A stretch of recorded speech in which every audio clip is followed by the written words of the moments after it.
హైదరాబాద్ లోని నిమ్స్ ఆసుపత్రి జాతీయ రికార్డు సృష్టించింది. ఈ ఏడాది జనవరిలో 15 కిడ్నీ మార్పిడి శస్త్రచికిత్సలు నిర్వహించి దేశంలో ఒకే నెలలో అత్యధిక కిడ్నీ మార్పిడిలు చేసిన ప్రభుత్వ ఆసుపత్రిగా జాతీయ రికార్డు సాధించింది. ఈ సందర్భంగా ఆర్థిక వైద్య ఆరోగ్య శాఖల మంత్రి హరీష్ రావు నిమ్స్ యూరాలజీ విభాగాన్ని అభినందించారు.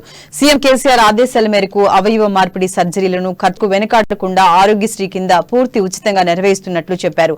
నిమ్స్ యూరాలజీ విభాగం హెచ్ఓడి డాక్టర్ రాహుల్ దేవరాజ్ నేతృత్వంలో doctor CH Ramareddy, doctor S Vidyasagar, doctor G Ramachandraiah, doctor GV Charan Kumar, doctor SSS Dheeraj తో కూడిన బృందం ఈ సర్జరీలను విజయవంతంగా నిర్వహించింది. Doctor Padmaja, doctor J Nirmala నేతృత్వంలో ఎనస్థీషియా విభాగం, doctor T Gangadhar, doctor Bhushan Raj నేతృత్వంలోని నెఫ్రాలజీ విభాగం వారికి సహకరించారు.